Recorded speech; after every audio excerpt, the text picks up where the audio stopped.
They laughed when I warned them. They ripped up my survey map, called me delusional, and built $1 million clubhouse on my creek lot. And weeks later, I stood on my deck with coffee in hand watching the flood rip it apart like cardboard while the HOA president screamed into the storm. I never wanted a fight. After my wife passed, I came out here to Elk Ridge for peace. My uncle left me this land, a quiet patch with a modest A-frame cabin and a creek that sang day and night. That creek was my companion, my teacher. It reminded me of balance of patience. I knew it flooded every decade or so. I respected that. I built smart planted native shrubs, reinforced the bank. I didn't fight the water, I worked with it, and for years it left me alone. Until the HOA came knocking, or rather, they didn't even bother knocking. One morning, I found orange survey stakes hammered into my soil, bright flags fluttering along the bend of my creek. Then came the men in khakis and mirrored shades talking about maximizing riverfront usage like they'd discovered a new continent. I walked down in my boots, smiled like a neighbor, and told them straight, "This section here, it's my property." They laughed, told me I must be mistaken that the HOA owned up to the tree line. I showed them my deed. They shrugged. Talk to a lawyer, they said, as if my land were just an inconvenience on their schedule. The next day, I found a laminated sign zip-tied to my mailbox. Unapproved structure pending HOA review.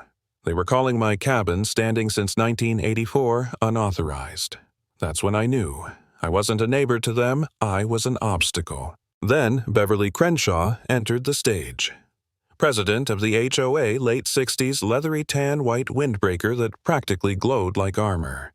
She stood in front of a crowd at the elementary school parking lot with renderings of the future Creekside hub. Yoga classes, wine tastings, children's theater, she promised them paradise.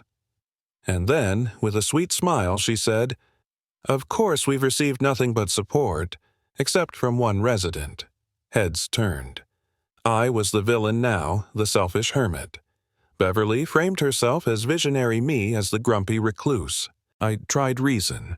I showed deeds, flood maps, environmental codes. I told them the creek had memory. Beverly rolled her eyes. "We've consulted experts," she said. Experts who apparently had never heard of erosion.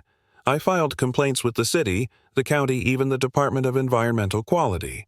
And while the paperwork crawled, the HOA kept pushing. Contractors' machinery, tire tracks in my soil. They even sent me a letter demanding I tear down the berm and native grasses I'd planted to protect the bank, calling them nuisance obstructions. They wanted to bulldoze not just the land, but every trace of my stewardship. I fought back. I measured, documented, filmed. But at night, I'd sit on my deck and doubt myself. Maybe I was the cranky old man they said I was. Maybe fighting them was pointless. HOA boards had money lawyers' social clout.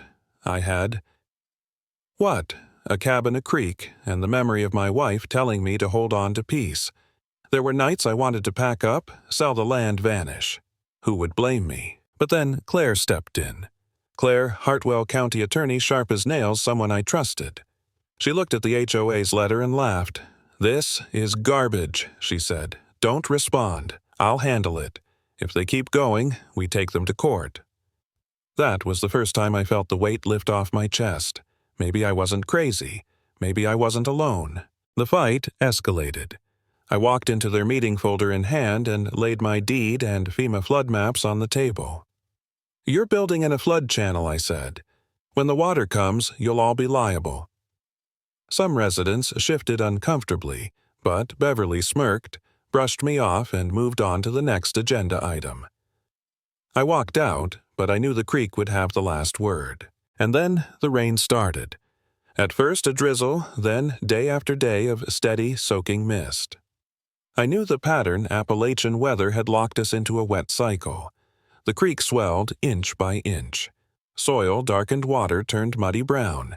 I felt it in my bones, a flood was coming. Still, the HOA built.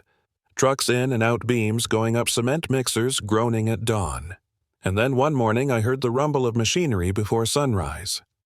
A bulldozer, flatbeds, pickup trucks, they were going to finish the clubhouse before the storm swallowed it. I grabbed my phone strapped on my GoPro and walked straight to the site. Bulldozer, engine, coughing smoke supervisors, barking orders. I stood in front of the machine, palms out. "This is my land." The man in the red windbreaker sneered. "No, this is HOA common ground. Move, or you'll get hurt." I smiled tight. "Not as bad as your legal defense team will," and I turned my phone so he could see the live stream, hundreds already watching. Then Beverly arrived, hair-frizzed, clipboard in hand, barking, "This land isn't yours. You're delusional.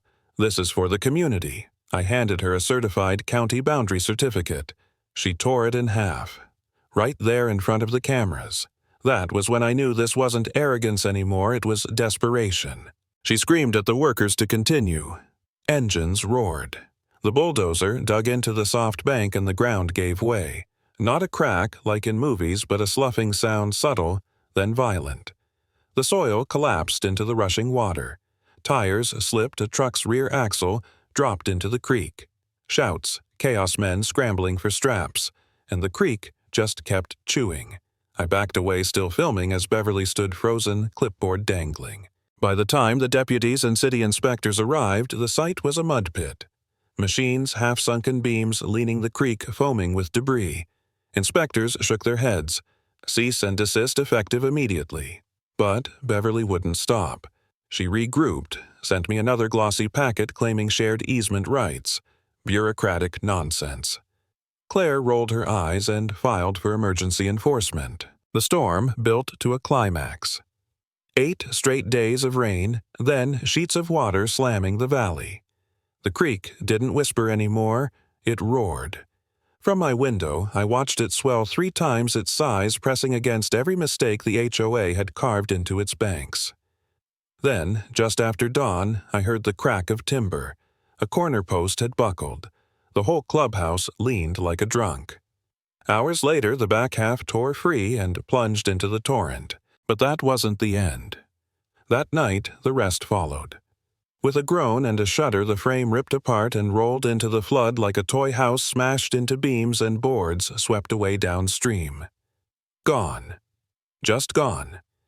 And there I stood, boots in the mud cabin untouched, watching the land settle the score. The next morning, the neighborhood gathered in fury. Beverly, makeup streaked under a poncho, tried to spin it.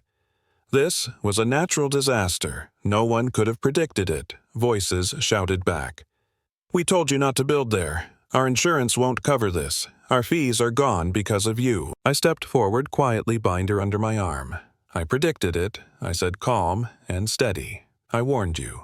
3 times, in writing." Someone muttered, "He's got her." Another man raised his phone. "I'm calling an emergency vote of no confidence." The chant rose. Vote her out, vote her out. And Beverly, the queen of HOA, was toppled right there on the steps. By noon, she was gone. The court followed. Evidence stacked, sky-high photos, drone footage, environmental reports, even the video of Beverly tearing my certificate in half. The ruling was clear. $168,000 in damages, permanent ban on HOA projects within 100 feet of the creek. The headline said it all. HOA clubhouse washed away in flash flood. President ousted. I didn't celebrate. I didn't need to. I stood on my deck, coffee in hand, listening to the creek return to its steady murmur. The same creek they mocked, the same land they dismissed. It never needed my defense, it had its own. I just stood long enough for it to speak. And the lesson is simple: you don't bully the land, and you sure as hell don't laugh at the water.